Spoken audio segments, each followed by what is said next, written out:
বইয়ের যে সামাজিক চুক্তি সেই সামাজিক চুক্তি অর্থাৎ পরিবেশ পরিষদের আন্ডারে একটি নিষিদ্ধ সংগঠন তারা কিভাবে করে কোনো ধরনের প্রক্রিয়া ছাড়া এই ক্যাম্পাসে নরমালাইজড হয়ে গেল এবং এই ক্যাম্পাসের প্রতিটি প্রোগ্রামে তারা অংশগ্রহণ করছে এবং তারা চিহ্নিত রাজাকারদের চিহ্নিত পাকিস্তানপন্থী নেতাদেরকে এখানে সেলিব্রেট করার রাজনীতি করছে সেই বিষয়ে আমরা ধিক্কার জানিয়ে গিয়েছি।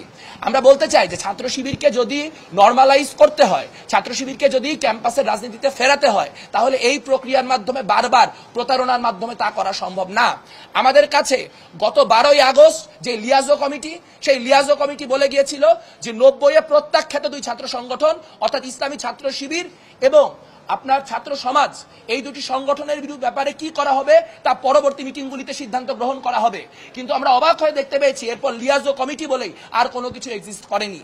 তারই ধারাবাহিকতায় বারবার করে বিশ্ববিদ্যালয় প্রশাসন আমাদেরকে শিবিরের সঙ্গে মিটিংয়ে বসানোর চেষ্টা করেছে এবং আপনারা বারবার লক্ষ্য করবেন যে কেমন করে প্রত্যেকবার ছাত্র শিবির কোনো পলিটিক্যাল বিপদে পড়লেই এমন কোনো একটা পরিস্থিতির উদ্ভব ঘটানো হয় যেই পরিস্থিতিকে কাজে লাগিয়ে ছাত্র শিবিরের সঙ্গে বাকি সংগঠনগুলির মিটিং করিয়ে ছাত্র শিবিরকে নরমালাইজ করার একটি রাজনীতি আমাদের বিশ্ববিদ্যালয় প্রশাসন করে থাকে।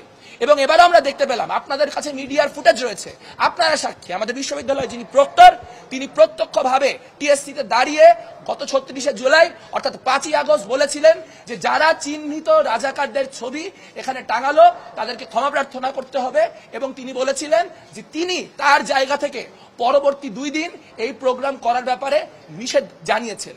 কিন্তু তিনি নিষেধ করার পরও ইসলামী ছাত্র শিবির যদি এই প্রোগ্রাম করতে পারে তাহলে বুঝতে হবে ঢাকা বিশ্ববিদ্যালয়ের প্রক্টর সাইফুদ্দিন না, ঢাকা বিশ্ববিদ্যালয়ের প্রক্টর এস.এম. ফরহাদ।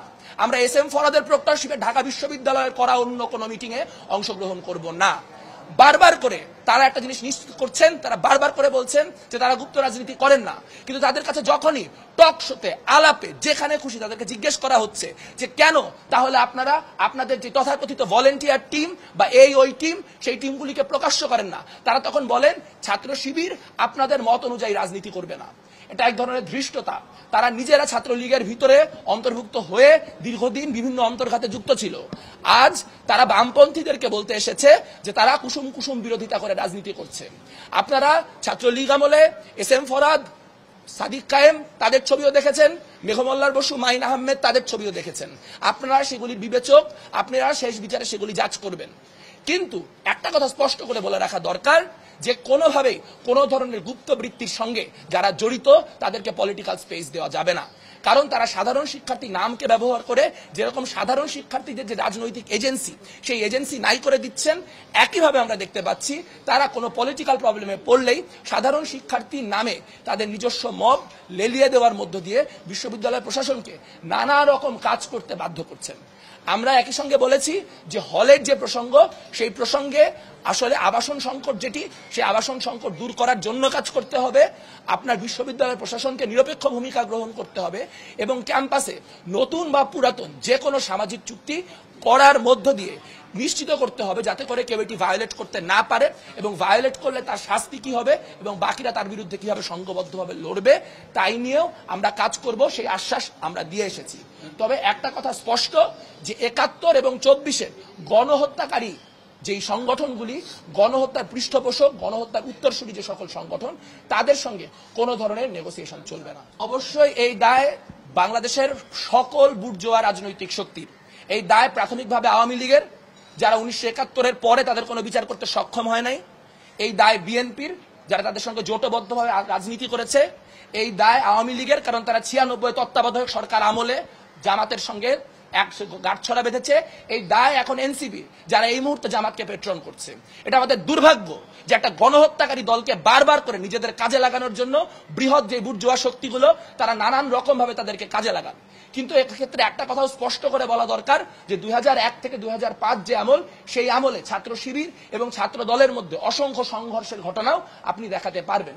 আপনি এই সকল প্রশ্ন ছাত্র দলকে করতে পারেন, কিন্তু বাংলাদেশ ছাত্র ইউনিয়ন কোনোদিন জামাত ইসলামী প্রশ্নে, ছাত্র শিবির প্রশ্নে এক ফোঁটাও ছাড় দিয়ে আসে নাই। আমরা মঈন হোসেন রাজুর সংগঠন, আমরা সঞ্জয় তলাপাত্রের সংগঠন, আমাদের বহু শহীদ আছে এই রাজাকারদের হাতে। কাজে আমরা কোনোভাবেই তাদের যে এই তাণ্ডব মেনে নেব না, এবং তারা যে বিভিন্ন রকম গুপ্ত বৃত্তির মধ্য দিয়ে রাজনীতিকে নিয়ন্ত্রণ করার চেষ্টা করছে, তার বিরুদ্ধে আমাদের যে ধিক্কার, তার বিরুদ্ধে যে আমাদের ঘৃণা, তা অব্যাহত থাকবে।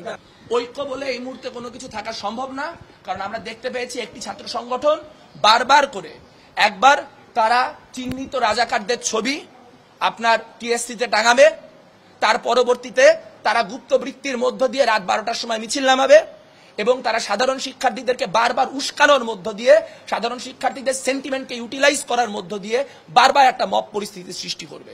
কাজেই যদি ঐক্যের জন্য কাউকে দায়ী করতে হয়, তাহলে তাদেরকে দায়ী করুন যাদেরকে 24-এ আমরা বামপন্থীরা, আপনারা সাক্ষী, প্রথম 6 মাস আমরা শিবির নিয়ে একটা শব্দ উচ্চারণ করি নাই, আমরা কোনো আলোচনা করতে যাই নাই, কারণ আমরা ভেবেছিলাম যে তারা নতুন প্রজন্ম, তারা হয়তো নতুন করে নতুন ভাবে রাজনীতি করবে। কিন্তু এটা আমাদেরই বুদ্ধিমত্তার অভাব আসলে, যে আমরা ভুলে যাই যে আমরা যদি সকলেও ভুলে যাই 1971-এ জামাত ইসলামের অবস্থান কি ছিল, জামাত ইসলামী নিজে তা ভুলতে পারে না। ফলে তার বারবার করে 1971 ভ্রান্ত ছিল, এই রাজনীতিতে তাই ফিরে যেতে হয়। কাজেই তাদের সঙ্গে কোনো ধরনের ঐক্যবদ্ধ অবস্থান তৈরি করা তখনই সম্ভব যখন তারা প্রকৃতপক্ষে তাদের কৃতকর্মের জন্য ক্ষমা প্রার্থনা করবে এবং সেই অনুযায়ী তাদের রাজনীতি প্রকাশ্যে পরিচালনা করবে। গুপ্তঘাতক এবং যে রাজাকার, তাদের সাথে কোনো ধরনের ঐক্যে মঈন হোসেন রাজুর উত্তরসূরিরা থাকবে না।